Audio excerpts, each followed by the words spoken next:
Bienvenidos a los cuentos de Neu. En esta ocasión os traemos la historia titulada El aristócrata solterón, de Arthur Conan Doyle. Hace ya mucho tiempo que el matrimonio de Lord St. Simon y la curiosa manera en que terminó dejaron de ser temas de interés en los selectos círculos en los que se mueve el infortunado novio. Nuevos escándalos lo han eclipsado, y sus detalles más picantes han acaparado las murmuraciones, desviándolas de este drama que ya tiene 4 años de antigüedad. No obstante, como tengo razones para creer que los hechos completos no se han revelado nunca al público en general, y dado que mi amigo Sherlock Holmes desempeñó un importante papel en el esclarecimiento del asunto, considero que ninguna biografía suya estaría completa sin un breve resumen de este notable episodio. Pocas semanas antes de mi propia boda, cuando aún compartía con Holmes el apartamento de Baker Street, mi amigo regresó a casa después de un paseo y encontró una carta aguardándole encima de la mesa. Yo me había quedado en casa todo el día, porque el tiempo se había puesto de repente muy lluvioso, con fuertes vientos de otoño, y la bala que me había traído dentro del cuerpo, como recuerdo de mi campaña de Afganistán, palpitaba con monótona persistencia. Tumbado en una poltrona con una pierna encima de otra, me había rodeado de una nube de periódicos, hasta que, saturado al fin de noticias, los tiré a un lado y me quedé postrado e inerte, contemplando el escudo y las iniciales del sobre que había encima de la mesa, y preguntándome perezosamente quién sería aquel noble que escribía a mi amigo. «Tiene una carta de lo más elegante», comenté al entrar él. Si no recuerdo mal, las cartas de esta mañana eran de un pescadero y de un aduanero del puerto. Sí, desde luego, mi correspondencia tiene el encanto de la variedad, respondió él sonriendo. Y, por lo general, las más humildes son las más interesantes. Esta parece una de esas molestas convocatorias sociales que le obligan a uno a aburrirse o a mentir. Rompió el lacre y echó un vistazo al contenido. ¡Ah, caramba! Después de todo, puede que resulte interesante. No es un acto social, entonces. No, estrictamente profesional. ¿Y de un cliente noble? Uno de los grandes de Inglaterra. Querido amigo, le felicito. Le aseguro, Watson, sin falsa modestia, que la categoría de mi cliente me importa mucho menos que el interés que ofrezca su caso. Sin embargo, es posible que esta nueva investigación no carezca de interés. Ha leído usted con atención los últimos periódicos, ¿no es cierto? Eso parece, dije melancólicamente, señalando un enorme montón que había en un rincón. No tenía otra cosa que hacer. Es una suerte, porque así quizás pueda ponerme al corriente. Yo no leo más que los sucesos y los anuncios personales. Estos últimos son siempre instructivos. Pero si usted ha seguido de cerca los últimos acontecimientos, habrá leído acerca de Lord St. Simon y su boda. Oh, sí, y con el mayor interés. Estupendo. La carta que tengo en la mano es de Lord St. Simon. Se la voy a leer y a cambio usted repasará esos periódicos y me enseñará todo lo que tenga que ver con el asunto. Esto es lo que dice: querido señor Sherlock Holmes, Lord Backwater me asegura que puedo confiar plenamente en su juicio y discreción. Así pues, he decidido hacerle una visita para consultarle con respecto al dolorosísimo suceso acaecido en relación con mi boda. El señor Lestrade, de Scotland Yard, se encuentra ya trabajando en el asunto, pero me ha asegurado que no hay inconveniente alguno en que usted coopere, e incluso cree que podría resultar de alguna ayuda. Pasaré a verle a las 4 de la tarde, y le agradecería que aplazara cualquier otro compromiso que pudiera tener a esa hora, ya que el asunto es de trascendental importancia. Suyo afectísimo Robert Satie Simon. Está fechada en Grosvenor Mansions, escrita con pluma de ave, y el noble señor ha tenido la desgracia de mancharse de tinta la parte de fuera de su meñique derecho, comentó Holmes, volviendo a doblar la carta. Dice que a las 4, y ahora son las 3. Falta una hora para que venga. Entonces tengo el tiempo justo, contando con su ayuda, para ponerme al corriente del tema. Repase esos periódicos y ordene los artículos por orden de fechas, mientras yo miro quién es nuestro cliente. Sacó un volumen de tapas rojas de una hilera de libros de referencia que había junto a la repisa de la chimenea. Aquí está, dijo, sentándose y abriéndolo sobre las rodillas. Robert Walsingham de Vere St. Simon, segundo hijo del duque de Balmoral. Escudo. Campo de azur, con 3 abrojos en jefe sobre banda de sable. Nacido en 1846. Tiene, 41 años, que es una edad madura para casarse. Fue subsecretario de las colonias en una administración anterior. El duque, su padre, fue durante algún tiempo ministro de Asuntos Exteriores. Han heredado sangre de los Plantagenet por vía directa y de los Tudor por vía materna. Ajá. Bueno, en todo esto no hay nada que resulte muy instructivo. Creo que dependo de usted, Watson, para obtener datos más sólidos. Me resultará muy fácil encontrar lo que busco, dije yo, porque los hechos son bastante recientes y el asunto me llamó bastante la atención. Sin embargo, no me atrevía a hablarle del tema, porque sabía que tenía una investigación entre manos y que no le gusta que se entrometan otras cosas. Ah, se refiere usted al insignificante problema del furgón de muebles de Grosvenor Square. Eso ya está aclarado de sobra, aunque la verdad es que era evidente desde un principio. Por favor, deme los resultados de su selección de prensa.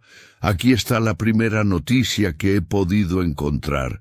Está en la columna personal del Morning. Posty, como ve, lleva fecha de hace unas semanas. Se ha concertado una boda, dice, que si los rumores son ciertos, tendrá lugar dentro de muy poco, entre Lord Robert St. Simon, segundo hijo del duque de Balmoral, y la señorita Hattie Doran, hija única de Aloysius Doran, de San Francisco, California, EEUU. Eso es todo, escueto y al grano, comentó Holmes extendiendo hacia el fuego sus largas y delgadas piernas. En la sección de sociedad de la misma semana apareció un párrafo ampliando lo anterior. Ah, aquí está. Pronto será necesario imponer medidas de protección sobre el mercado matrimonial, en vista de que el principio de libre comercio parece actuar decididamente en contra de nuestro producto nacional. Una tras otra, las grandes casas nobiliarias de Gran Bretaña van cayendo en manos de nuestras bellas primas del otro lado del Atlántico. Durante la última semana se ha producido una importante incorporación a la lista de premios obtenidos por estas encantadoras invasoras. Lord Saint Simon, que durante más de 20 años se había mostrado inmune a las flechas del travieso dios, ha anunciado de manera oficial su próximo enlace con la señorita Hattie Doran, la fascinante hija de un millonario californiano. La señorita Doran, cuya atractiva figura y bello rostro atrajeron mucha atención en las fiestas de Westbury House, es hija única y se rumorea que su dote está muy por encima de las 6 cifras y que aún podría aumentar en el futuro. Teniendo en cuenta que es un secreto a voces que el duque de Balmoral se ha visto obligado a vender su colección de pintura en los últimos años y que Lord St. Simon carece de propiedades, si exceptuamos la pequeña finca de Birchmoor, parece evidente que la heredera californiana no es la única que sale ganando con una alianza que le permitirá realizar la fácil y habitual transición de dama republicana a aristócrata británica. ¿Algo más?, preguntó Holmes mientras bostezaba. Oh, sí, mucho. Hay otro párrafo en el Morning Post diciendo que la boda sería un acto absolutamente privado, que se celebraría en San Jorge, en Hanover Square, que solo se invitaría a media docena de amigos íntimos y que luego todos se reunirían en una casa amueblada de Lancaster Gate, alquilada por el señor Aloysius Doran. 2 días después, es decir, el miércoles pasado, hay una breve noticia de que la boda se ha celebrado y que los novios pasarían la luna de miel en casa de Lord Backwater, cerca de Petersfield. Estas son todas las noticias que se publicaron antes de la desaparición de la novia. ¿Antes de qué?, preguntó Holmes con sobresalto. De la desaparición de la dama. ¿Y cuándo desapareció? Durante el almuerzo de boda. Caramba, esto es más interesante de lo que yo pensaba, y de lo más dramático. Sí, a mí me pareció un poco fuera de lo corriente. Muchas novias desaparecen antes de la ceremonia y alguna que otra durante la luna de miel, pero no recuerdo nada tan súbito como esto. Por favor, deme detalles. Le advierto que son muy incompletos. Quizás podamos hacer que lo sean menos. Lo poco que se sabe viene todo seguido en un solo artículo publicado ayer por la mañana, que voy a leerle. Se titula Extraño incidente en una boda de alta sociedad. La familia de Lord Robert St. Simon ha quedado sumida en la mayor consternación por los extraños y dolorosos sucesos ocurridos en relación con su boda. La ceremonia, tal como se anunciaba brevemente en la prensa de ayer, se celebró anteayer por la mañana, pero hasta hoy no había sido posible confirmar los extraños rumores que circulaban de manera insistente. A pesar de los esfuerzos de los amigos por silenciar el asunto, este ha atraído de tal modo la atención del público que de nada serviría fingir desconocimiento de un tema que está en todas las conversaciones. La ceremonia, que se celebró en la iglesia de San Jorge en Hanover Square, tuvo lugar en privado, asistiendo tan solo el padre de la novia, señor Aloysius Doran, la duquesa de Balmoral, Lord Backwater, Lord Eustace y Lady Clara Saint Simon, hermano menor y hermana del novio, y Lady Alicia Whittington. A continuación, el cortejo se dirigió a la casa del señor Aloysius Doran, en Lancaster Gate, donde se había preparado un almuerzo.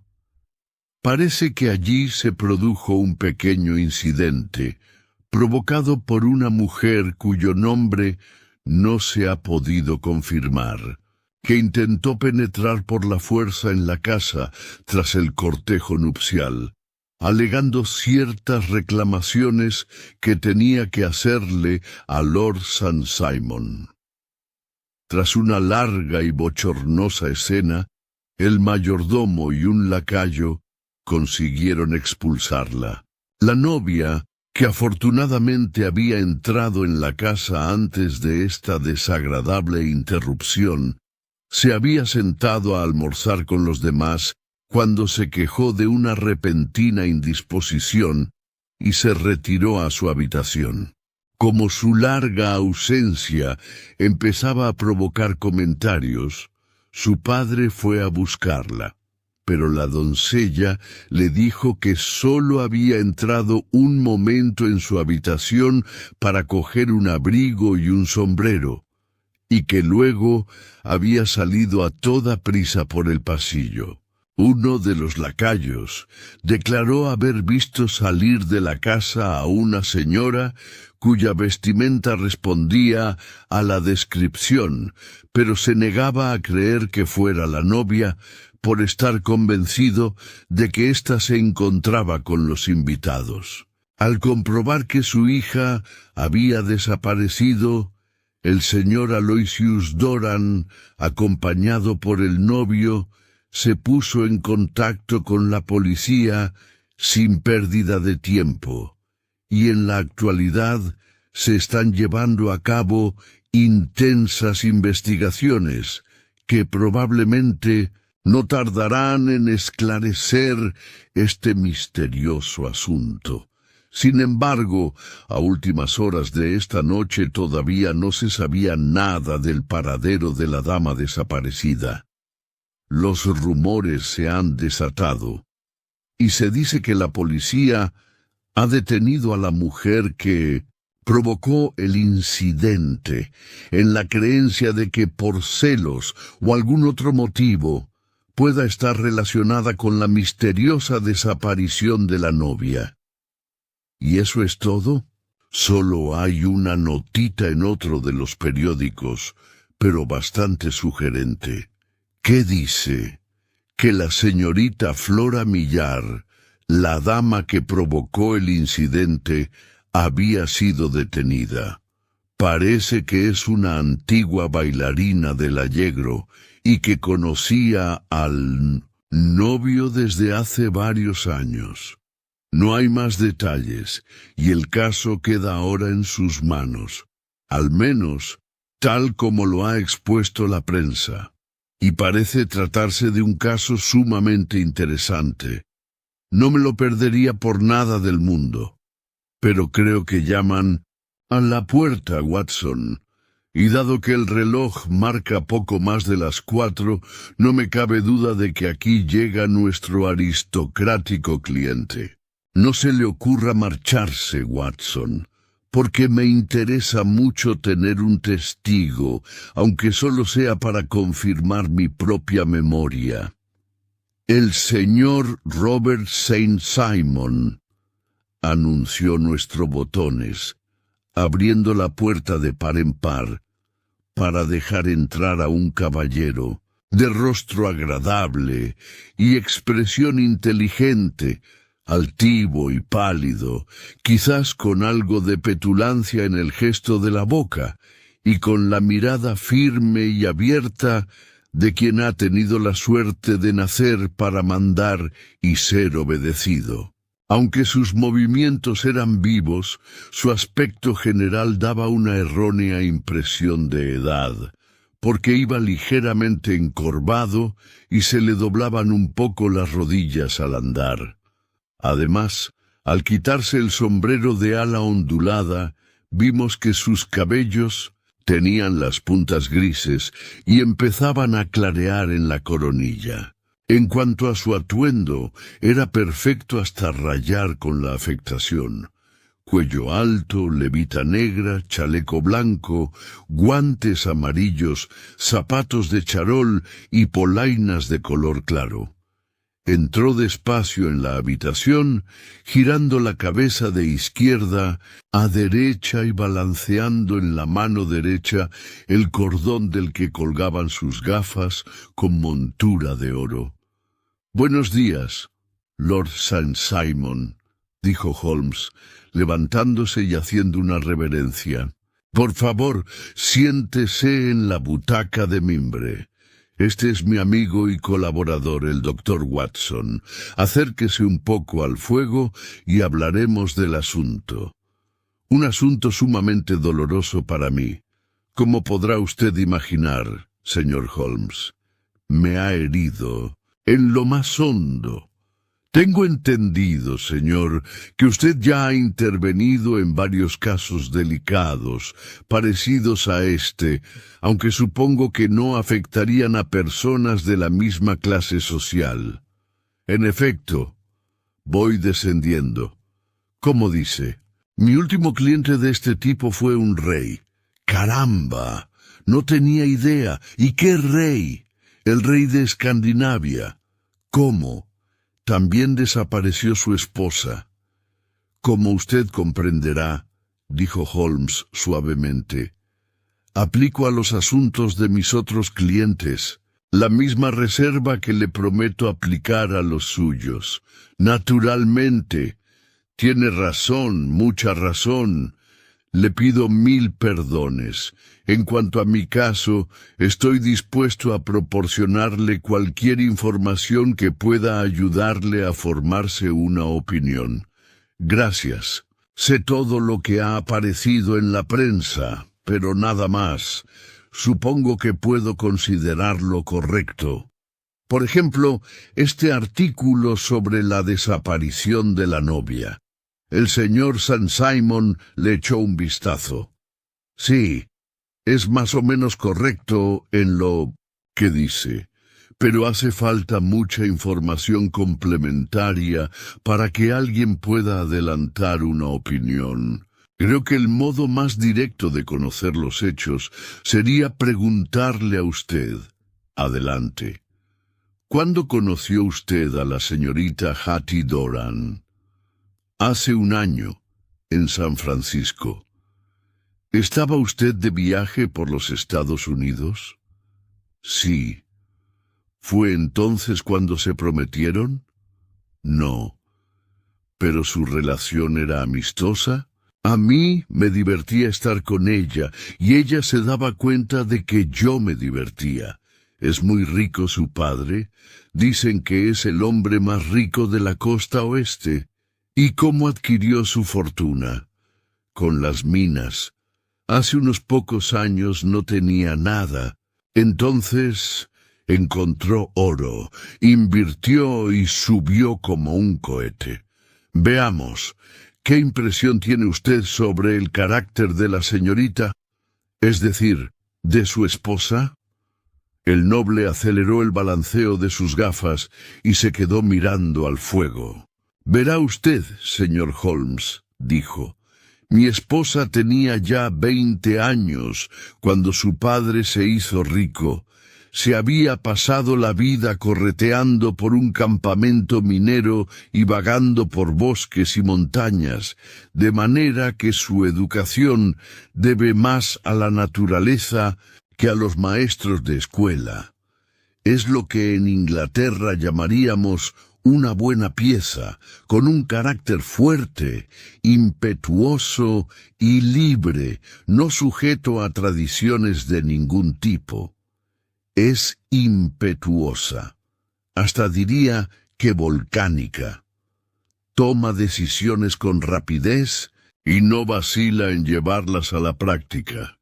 Por otra parte, Yo no le habría dado el apellido que tengo el honor de llevar, soltó una tosecilla solemne, si no pensara que tiene un fondo de nobleza. Creo que es capaz de sacrificios heroicos y que cualquier acto deshonroso la repugnaría. Tiene una fotografía suya.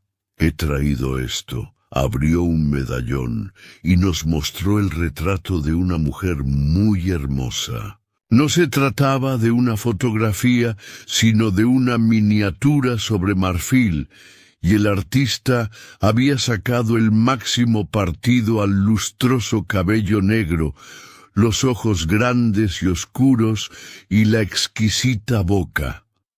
Holmes lo miró con gran atención durante un buen rato. Luego cerró el medallón y se lo devolvió a Lord St. Simon. Así pues, la joven vino a Londres y aquí reanudaron sus relaciones. Sí, su padre la trajo a pasar la última temporada en Londres. Nos vimos varias veces, nos prometimos y por fin nos casamos.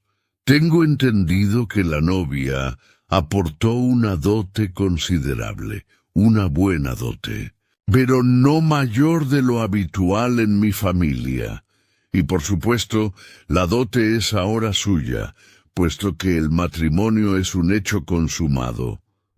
La verdad, no he hecho averiguaciones al respecto. Es muy natural. ¿Vio usted a la señorita Doran el día antes de la boda? Sí. Estaba ella de buen humor, mejor que nunca. No paraba de hablar de la vida que llevaríamos en el futuro. Vaya, vaya, eso es muy interesante. ¿Y la mañana de la boda? Estaba animadísima, por lo menos hasta después de la ceremonia. ¿Y después observó usted algún cambio en ella? Bueno, a decir verdad, fue entonces cuando advertí las primeras señales de que su temperamento es un poquitín violento. Pero el incidente fue demasiado trivial como para mencionarlo, y no puede tener ninguna relación con el caso. A pesar de todo, le ruego que nos lo cuente. Oh, es una niñería. Cuando íbamos hacia la sacristía, se le cayó el ramo. Pasaba en aquel momento por la primera fila de reclinatorios, y se le cayó en uno de ellos. Hubo un instante de demora, pero el caballero del reclinatorio se lo devolvió, y no parecía que se hubiera estropeado con la caída. Aun así, cuando le mencioné el asunto me contestó bruscamente, y luego, en el coche, camino de casa, parecía absurdamente agitada por aquella insignificancia. Vaya, vaya. Dice usted que había un caballero en el reclinatorio. Según eso, había algo de público en la boda, ¿no? Oh, sí, es imposible evitarlo cuando la iglesia está abierta. El caballero en cuestión no sería amigo de su esposa. No, le he llamado caballero por cortesía, pero era una persona bastante vulgar. Apenas me fijé en su aspecto, pero creo que nos estamos desviando del tema. Así pues, la señora Saint Simon regresó de la boda en un estado de ánimo menos jubiloso que el que tenía al ir. ¿Qué hizo al entrar de nuevo en casa de su padre? La vi mantener una conversación con su doncella. ¿Y quién es esta doncella? Se llama Alice. Es norteamericana y vino de California con ella. ¿Una doncella? De confianza, quizá demasiado. A mí me parecía que su señora le permitía excesivas libertades. Aunque, por supuesto, en América estas cosas se ven de un modo diferente. ¿Cuánto tiempo estuvo hablando con esta Alice? Oh, unos minutos. Yo tenía otras cosas en que pensar. ¿No oyó usted lo que decían? La señora Saint-Simon dijo algo acerca de pisarle a otro la licencia. Solía utilizar esa jerga de los mineros para hablar. No tengo ni idea de lo que quiso decir con eso. A veces, la jerga norteamericana resulta muy expresiva. ¿Qué hizo su esposa cuando terminó de hablar con la doncella? Entró en el comedor. ¿Del brazo de usted? No, sola. Era muy independiente en cuestiones de poca monta como esa. Y luego, cuando llevábamos unos 10 minutos sentados, se levantó con prisas, murmuró unas palabras de disculpa y salió de Niederdensin la habitación. Ya no la volvimos a ver. Pero, según tengo entendido, esta doncella, Alice, ha declarado que su esposa fue a su habitación. Se puso un abrigo largo para tapar el vestido de novia, se caló un sombrero y salió de la casa. Exactamente. Y más tarde la vieron entrando en Hyde Park en compañía de Flora Miller, una mujer que ahora está detenida y que ya había provocado un incidente en casa del señor Doran aquella misma mañana. Ah, sí. Me gustaría conocer algunos detalles sobre esta dama y su relación con usted. Lord Saint-Simon se encogió de hombros y levantó las cejas. Durante algunos años hemos mantenido relaciones amistosas. Podría decirse que muy amistosas. Ella trabajaba en el Allegro. La he tratado con generosidad y no tiene ningún motivo razonable de queja contra mí. Pero ya sabe usted cómo son. Las mujeres, señor Holmes. Flora era encantadora, pero demasiado atolondrada, y sentía devoción por mí.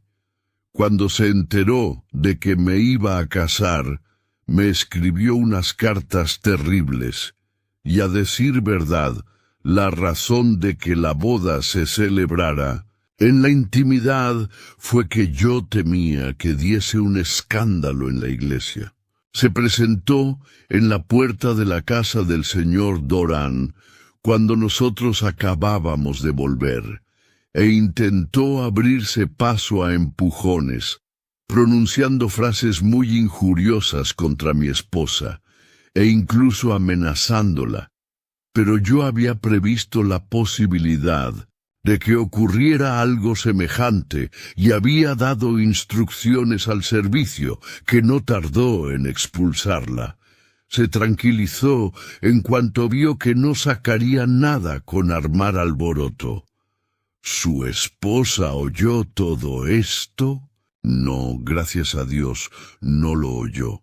Pero más tarde la vieron paseando con esta misma mujer. Sí. Y al señor Lestrade de Scotland Yard eso le parece muy grave. Cree que Flora atrajo con engaños a mi esposa hacia alguna terrible trampa. Bueno, es una suposición que entra dentro de lo posible. ¿También usted lo cree? No dije que fuera probable. ¿Le parece probable a usted? Yo no creo que Flora sea capaz de hacer daño a una mosca. No obstante, los celos pueden provocar extraños cambios en el carácter. ¿Podría decirme cuál es su propia teoría acerca de lo sucedido?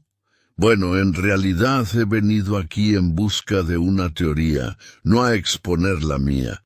Le he dado todos los datos. Sin embargo, ya que lo pregunta, puedo decirle que se me ha pasado por la cabeza la posibilidad de que la emoción de la boda y la conciencia de haber dado un salto social tan inmenso le hayan provocado a mi esposa algún pequeño trastorno nervioso de naturaleza transitoria. En pocas palabras, que sufrió un arrebato de locura. Bueno, la verdad, si consideramos que ha vuelto la espalda, no digo a mí, sino a algo a lo que tantas otras han aspirado sin éxito, me resulta difícil hallar otra explicación. Bien, desde luego, también es una hipótesis concebible, dijo Holmes sonriendo. Y ahora, Lord St. Simon, creo que ya dispongo de casi todos los datos. Puedo preguntar si en la mesa estaban ustedes sentados de modo que pudieran ver por la ventana. Podíamos ver el otro lado de la calle y el parque. Perfecto. En tal caso, creo que no necesito entretenerlo más tiempo. Ya me pondré en comunicación con usted, si es que tiene la suerte de resolver el problema, dijo nuestro cliente, levantándose de su asiento. Ya lo he resuelto. ¿Eh? ¿Cómo dice? Digo que ya lo he resuelto. Entonces, ¿dónde está mi esposa? Ese es un detalle que no tardaré en proporcionarle. Lord St. Simon meneó la cabeza. Me temo que esto exija cabezas más inteligentes que la suya o la mía, comentó, y tras una pomposa inclinación al estilo antiguo, salió de la habitación. El bueno de Lord St. Simon me hace un gran honor al colocar mi cabeza al mismo nivel que la suya, dijo Sherlock Holmes echándose a reír. Después de tanto interrogatorio, no me vendrá mal un poco de whisky con soda. Ya había sacado mis conclusiones sobre el caso antes de que nuestro cliente entrara en la habitación. Pero, Holmes, tengo en mi archivo varios casos similares, aunque, como le dije antes, ninguno tan precipitado. Todo el interrogatorio sirvió únicamente para convertir mis conjeturas en certeza. En ocasiones, la evidencia circunstancial resulta muy convincente, como cuando uno se encuentra una trucha en la leche, por citar el ejemplo de Thoreau. Pero yo he oído todo lo que ha oído usted, pero sin disponer del conocimiento de otros, casos anteriores, que a mí me ha sido muy útil. Hace años se dio un caso muy semejante en Aberdeen y en Múnich. Al año siguiente de la guerra franco-prusiana ocurrió algo muy parecido. Es uno de esos casos. Pero caramba, aquí viene Lestrade. Buenas tardes, Lestrade. Encontrará usted otro vaso encima del aparador y aquí en la caja tiene cigarros. El inspector de policía vestía chaqueta y corbata marineras, que le daban un aspecto decididamente náutico, y llevaba en la mano una bolsa de lona negra. Con un breve saludo, se sentó y encendió el cigarro que le ofrecían. —¿Qué le trae por aquí? —preguntó Holmes, con un brillo malicioso en los ojos. —Parece usted descontento. Y estoy descontento. Es este caso infernal de la boda de St. Simon. No le encuentro ni pies ni cabeza al asunto. ¿De verdad? Me sorprende usted. ¿Cuándo se ha visto un asunto tan lioso? Todas las pistas se me escurren entre los dedos. He estado todo el día trabajando en ello, y parece que ha salido mojadísimo del empeño, dijo Holmes, tocándole la manga de la chaqueta marinera. Sí, es que he estado dragando el Serpentine. ¿Y para qué, en nombre de todos los santos? En busca del cuerpo de Lady St. Simon, Sherlock Holmes se echó hacia atrás en su asiento y rompió en carcajadas. ¿Y no se le ha ocurrido dragar la pila de la fuente de Trafalgar Square? ¿Por qué? ¿Qué quiere decir? Pues que tiene usted tantas posibilidades de encontrar a la dama en un sitio como en otro. Lestrade le dirigió a mi compañero una mirada de furia. Supongo que usted ya lo sabe todo, se burló. Bueno, acabo de enterarme de los hechos, pero ya he llegado a una conclusión. Ah, claro. ¿Y no cree usted que el Serpentine intervenga para nada en el asunto? Lo considero muy improbable. Entonces, tal vez tenga usted la bondad de explicar cómo es que encontramos esto en él. Y diciendo esto, abrió la bolsa y volcó en el suelo su contenido.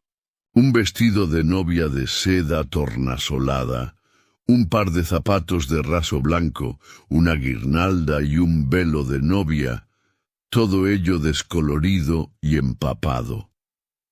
Encima del montón colocó un anillo de boda nuevo.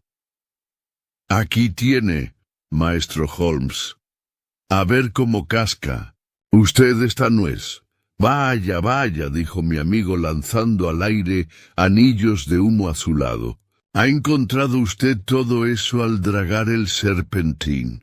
No, lo encontró un guarda del parque, flotando cerca de la orilla. Han sido identificadas como las prendas que vestía la novia, y me pareció que si la ropa estaba allí, el cuerpo no, se encontraría muy lejos. Según ese brillante razonamiento, todos los cadáveres deben encontrarse cerca de un armario ropero. Y dígame, por favor, ¿qué esperaba obtener con todo esto? ¿Alguna prueba que complicara a Flora Millar en la desaparición? Me temo que le va a resultar difícil. ¿Con que eso se teme, eh? Exclamó Lestrade, algo picado. Pues yo me temo, Holmes, que sus deducciones y sus inferencias no le sirven de gran cosa. Ha metido 2 veces la pata en otros tantos minutos. Este vestido acusa a la señorita Flora Millar. ¿Y de qué manera? En el vestido hay un bolsillo. En el bolsillo hay un tarjetero. En el tarjetero hay una nota. Y aquí está la nota, la plantó de un manotazo en la mesa delante de él. Escuche esto. Nos veremos cuando todo esté arreglado. Ven enseguida. F.H.M. Pues bien, desde un principio mi teoría ha sido que Lady St. Simon fue atraída con engaños por Flora Millar y que ésta, sin duda, con ayuda de algunos cómplices, es responsable de su desaparición. Aquí, firmada con sus iniciales, está la nota que sin duda le pasó disimuladamente en la puerta y que sirvió de cebo para atraerla hasta sus manos. Muy bien, Lestrade, dijo Holmes, riendo. Es usted fantástico. Déjeme verlo. Cogió el papel con indiferencia, pero algo le llamó la atención al instante, haciéndole emitir un grito de satisfacción. Esto sí que es importante, dijo. Vaya, ¿le parece a usted? Ya lo creo. Le felicito calurosamente. Lestrade se levantó con aire triunfal e inclinó la cabeza para mirar. Pero, exclamó, ¿si lo está usted mirando por el otro lado? Al contrario, este es el lado... Bueno, el lado bueno. Está usted loco. La nota escrita a lápiz está por aquí. Pero por aquí hay algo que parece un fragmento de una factura de hotel, que es lo que me interesa, y mucho. Eso no significa nada. Ya me había fijado, dijo Lestrade. 4 de octubre, habitación 8 chelines, desayuno 2 chelines y 6 peniques. Cóctel 1 chelín, comida 2 chelines y 6 peniques, vaso de jerez 8 peniques. Yo no veo nada ahí. Probablemente no. Pero aún así es muy importante. También la nota es importante. O al menos lo son las iniciales, así que le felicito de nuevo. Ya he perdido demasiado tiempo, dijo Lestrade poniéndose en pie. Yo creo en el trabajo duro, y no en sentarme junto a la chimenea urdiendo bellas teorías.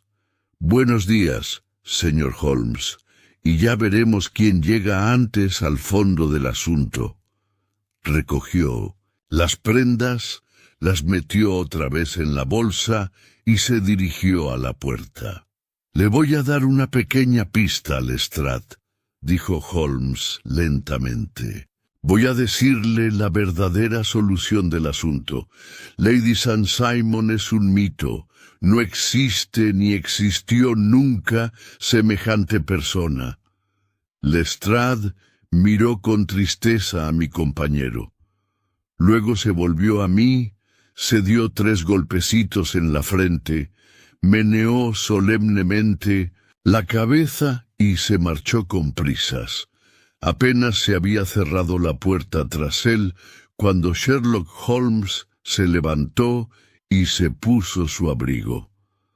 Algo de razón tiene este buen hombre en lo que dice sobre el trabajo de campo, comentó. Así pues, Watson, creo que tendré que dejarle algún tiempo solo con sus periódicos.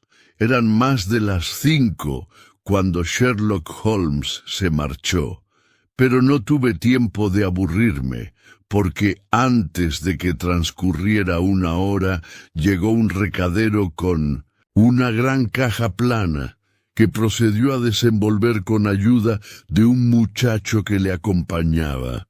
Al poco rato, y con gran asombro por mi parte, sobre nuestra modesta mesa de caoba se desplegaba una cena fría totalmente epicúrea.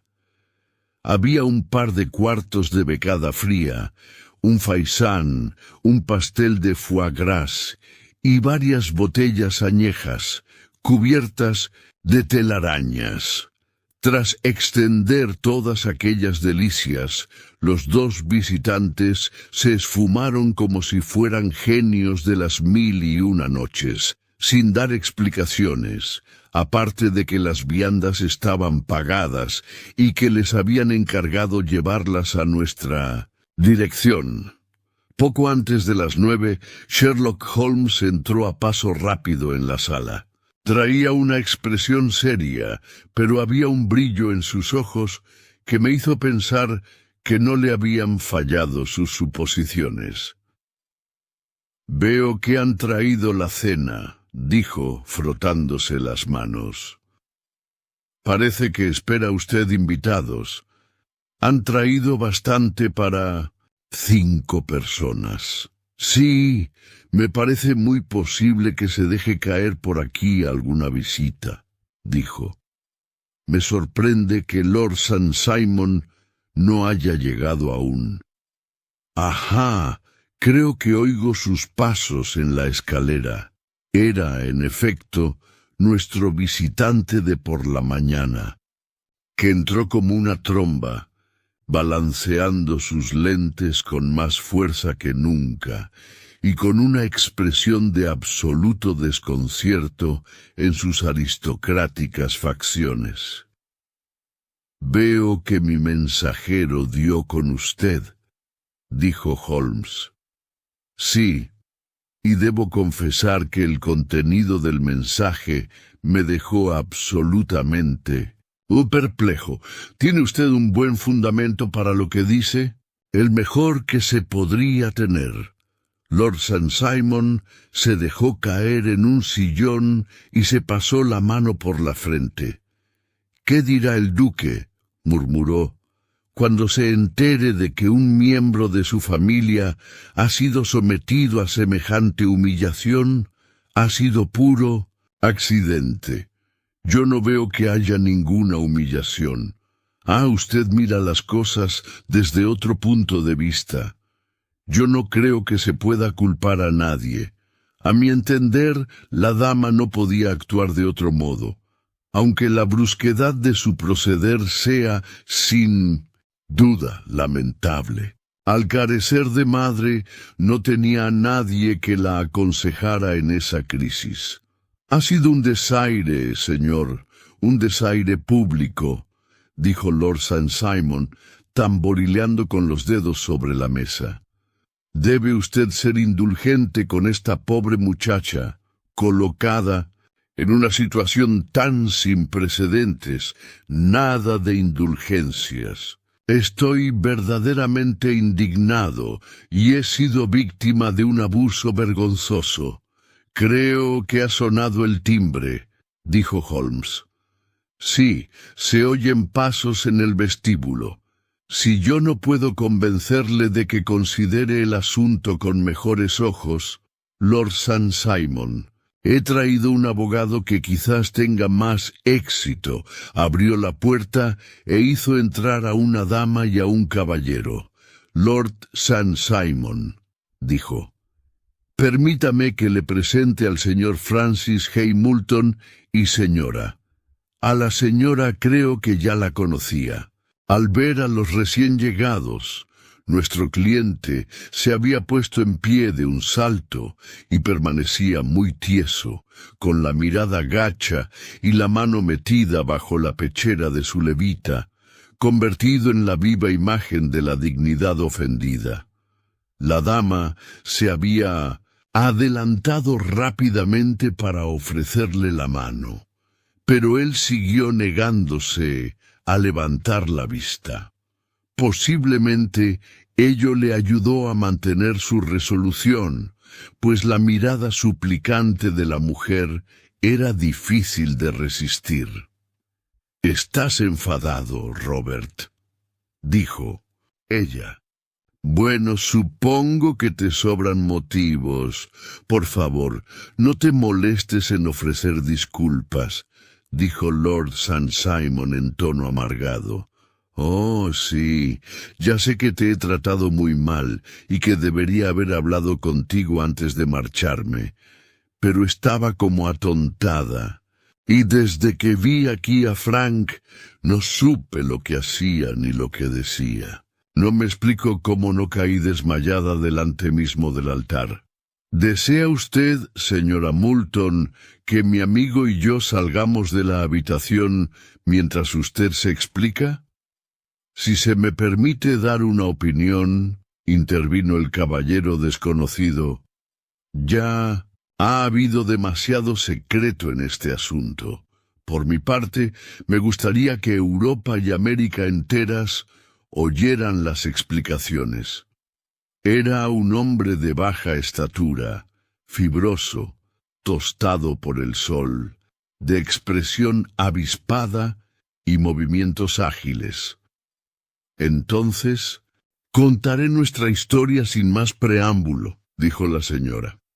«Frank y yo nos conocimos en el 81, en el campamento minero de Macquarie, cerca de Las Rocosas, donde papá explotaba una mina. Nos hicimos novios, Frank y yo, pero un día papá dio con una buena veta y se forró de dinero, mientras el pobre Frank tenía una mina que fue a menos y acabó en nada. Cuanto más rico se hacía papá, más pobre era Frank. Llegó un momento en que papá se negó a que nuestro compromiso siguiera adelante y me llevó a San Francisco, pero Frank no se dio por vencido y me siguió hasta allí. Nos vimos sin que papá supiera nada. De haberlo sabido, se habría puesto furioso, así que lo organizamos todo nosotros solos. Frank dijo que también él se haría rico y que no volvería a buscarme hasta que tuviera tanto dinero como papá. Yo prometí esperarle hasta el fin de los tiempos, y juré que mientras él viviera no me casaría con ningún otro. Entonces, él dijo: ¿Por qué no nos casamos ahora mismo y así estaré seguro de ti?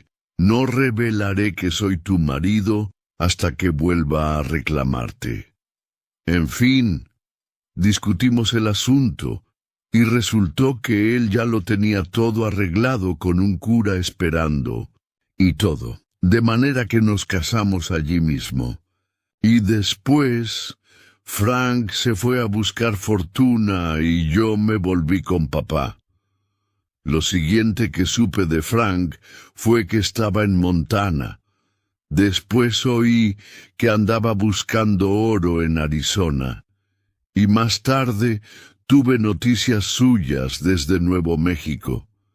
Y un día apareció en los periódicos un largo reportaje sobre un campamento minero atacado por los indios apaches, y allí estaba el nombre de mi Frank entre las víctimas. Caí desmayada y estuve muy enferma durante meses. Papá pensó que estaba tísica y me llevó a la mitad de los médicos de San Francisco. Durante más de un año no llegaron más noticias, y ya no dudé de que Frank estuviera muerto de verdad. Entonces apareció en San Francisco Lord St. Simon. Nosotros vinimos a Londres, se organizó la boda, y papá estaba muy contento. Pero yo seguía convencida de que ningún hombre en el mundo podría ocupar en mi corazón el puesto de mi pobre Frank. Aun así, de haberme casado con Lord St. Simon, yo le habría sido leal. No tenemos control sobre nuestro amor, pero sí sobre nuestras acciones.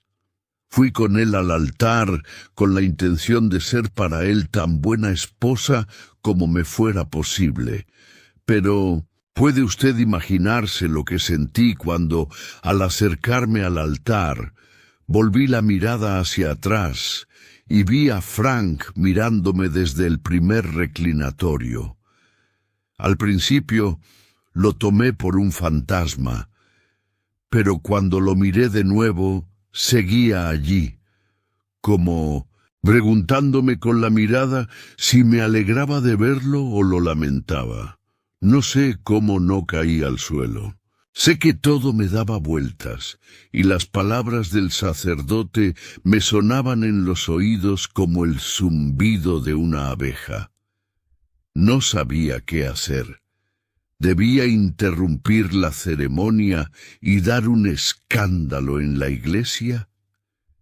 Me volví a mirarlo y me pareció que se daba cuenta de lo que yo pensaba, porque se llevó los dedos a los labios para indicarme que permaneciera callada. Luego le vi garabatear en un papel y supe que me estaba escribiendo una nota. Al pasar junto a su reclinatorio camino de la salida, dejé caer mi ramo junto a él, y él me metió la nota en la mano al devolverme las flores. Eran solo unas palabras, diciéndome que me reuniera con él cuando él me diera la señal. Por supuesto, ni por un momento dudé de que mi principal obligación era para con él, y estaba dispuesta a hacer cualquier cosa que él me indicara. Cuando llegamos a casa, se lo conté a mi doncella, que le había conocido en California y siempre le tuvo simpatía. Le ordené que no dijera nada y que preparase mi abrigo y unas cuantas cosas para llevarme. Sé que tendría que habérselo dicho a Lord St. Simon, pero resultaba muy difícil hacerlo delante de su madre y de todos aquellos grandes personajes. Decidí largarme primero y dar explicaciones después. No llevaba ni 10 minutos sentada a la mesa cuando vi a Frank por la ventana, al otro lado de la calle. Me hizo una seña y echó a andar hacia el parque. Yo me levanté, me puse el abrigo y salí tras él. En la calle se me acercó una mujer que me dijo no sé qué acerca de Lord St. John. Por lo poco que entendí, me pareció que también ella tenía su pequeño secreto anterior a la boda. Pero conseguí librarme de ella y pronto alcancé a Frank. Nos metimos en un coche y fuimos a un apartamento que tenía alquilado en Gordon Square, y allí se celebró mi verdadera boda, después de tantos años de espera. Frank había caído prisionero de los apaches, había escapado, llegó a San Francisco, averiguó que yo le había dado por muerto y me había venido a Inglaterra. Me siguió hasta aquí y me encontró la mañana misma de mi segunda boda. Lo leí en un periódico, explicó el norteamericano. Venía el nombre y la iglesia, pero no la dirección de la novia. Entonces discutimos lo que debíamos hacer, y Frank era partidario de revelarlo todo. Pero a mí me daba tanta vergüenza que prefería desaparecer y no volver a ver a nadie. Todo lo más, escribirle unas líneas a papá para hacerle saber que estaba viva. Me resultaba espantoso pensar en todos aquellos personajes de la nobleza, sentados a la mesa y esperando mi regreso. Frank cogió mis ropas y demás cosas de novia, hizo un bulto con todas ellas y las tiró en algún sitio donde nadie las encontrara, para que no me siguieran la pista por ellas. Lo más seguro es que nos hubiéramos marchado a París mañana, pero este caballero, el señor Holmes, vino a vernos esta tarde y nos hizo ver con toda claridad que yo estaba equivocada y Frank tenía razón, y tanto secreto no hacía sino empeorar nuestra situación. Entonces nos ofreció la oportunidad de hablar a solas con Lord St. Simon, y por eso hemos venido sin perder tiempo a su casa. Ahora, Robert, ya sabes todo lo que ha sucedido. Lamento mucho haberte hecho daño, y espero que no pienses muy mal de mí. Lord St. Simon no había suavizado en lo más mínimo su rígida actitud, y había escuchado el largo relato con el ceño fruncido y los labios apretados. «Perdonen», dijo, «pero no tengo por costumbre discutir de mis asuntos personales más íntimos de una manera tan pública. Entonces, no me perdonas. No me darás la mano antes de que me vaya». «Oh, desde luego, si eso le causa algún placer». Extendió la mano y estrechó fríamente la que le tendían. «Tenía la esperanza», surgió Holmes, «de que me acompañaran en una cena amistosa». «Creo que eso ya es pedir demasiado», respondió su señoría. «Quizás no me quede más remedio que aceptar el curso de los acontecimientos, pero no esperarán que me ponga a celebrarlo. Con su permiso, creo que voy a despedirme. Muy buenas noches. ¡A todos!». Hizo una amplia reverencia que nos abarcó a todos y salió a grandes zancadas de la habitación. Entonces, «Espero que al menos ustedes me honren con su compañía», dijo Sherlock Holmes. «Siempre es un placer conocer a un norteamericano, señor Moulton.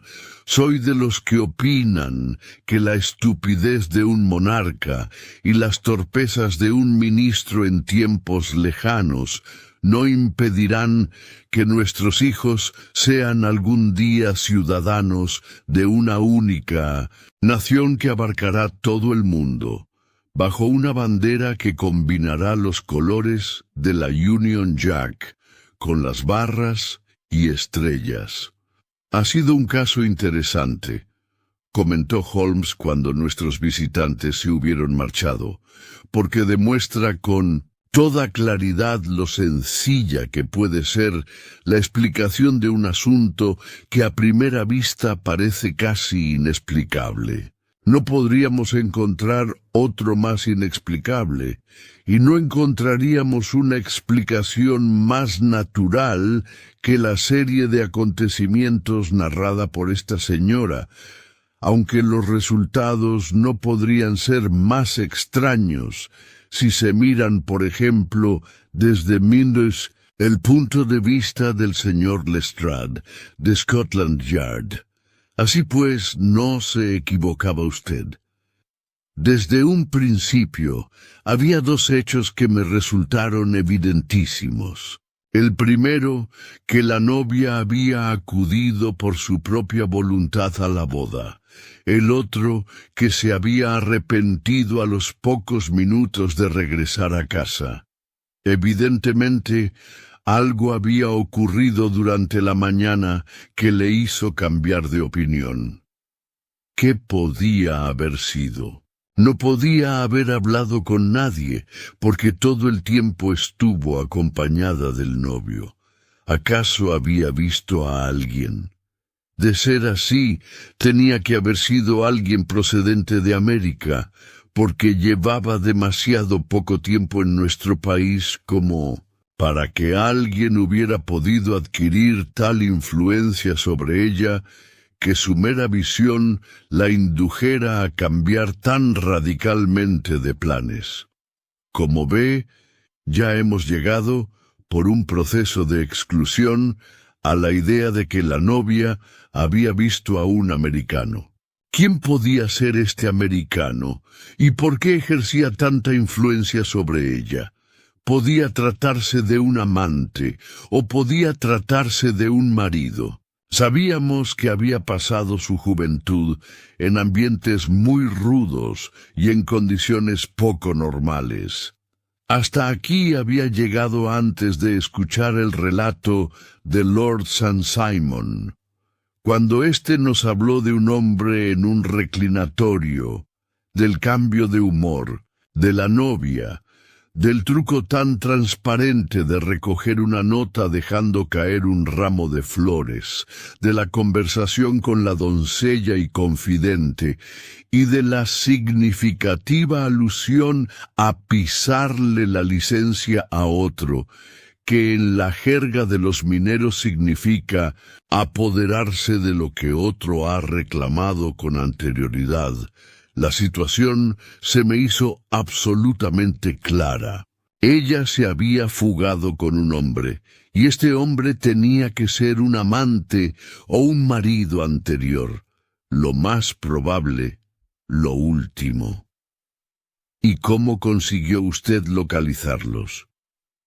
Podría haber resultado difícil, pero el amigo Lestrade tenía en sus manos una información cuyo valor desconocía. Las iniciales, desde luego, eran muy importantes, pero aún más importante era saber que hacía menos de una semana que nuestro hombre había pagado su cuenta en uno de los hoteles más selectos de Londres. ¿De dónde sacó lo de selecto? Por lo selecto de los precios. 8 chelines por una cama y 8 peniques por una copa de Jerez indicaban que se trataba de uno de los hoteles más caros de Londres. No hay muchos que cobren esos precios. En el segundo que visité, en Northumberland Avenue, pude ver en el libro de registros que el señor Francis H. Moulton, caballero norteamericano, se había marchado el día anterior, y al examinar su factura, me encontré con las mismas cuentas que habíamos visto en la copia. Había dejado dicho que se le enviara la correspondencia al 226 de Gordon Square, así que allá me encaminé. Tuve la suerte de encontrar en casa a la pareja de enamorados, y me atreví a ofrecerles algunos consejos paternales, indicándoles que sería mucho mejor, en todos los aspectos, que aclararan un poco su situación, tanto al público en general como a Lord St. Simon en particular. Los invité a que se encontraran aquí con él, y como ve, conseguí que también él acudiera a la cita, pero con resultados no demasiado buenos, comenté yo. Desde luego, la conducta del caballero no ha sido muy elegante. «Ah, Watson», dijo Holmes sonriendo. «Puede que tampoco usted se comportara muy elegantemente si, después de todo el trabajo que representa echarse novia y casarse, se encontrara privado en un instante de esposa y de fortuna. Creo que debemos ser clementes al juzgar a Lord St. Simon y dar gracias a nuestra buena estrella, porque no es probable que lleguemos a encontrarnos en su misma situación. Acerque su silla y páseme el violín. El único problema que aún queda por resolver es cómo pasar estas aburridas veladas de otoño. Hasta aquí la historia de hoy. Si te gustó, no olvides tu like y suscribirte.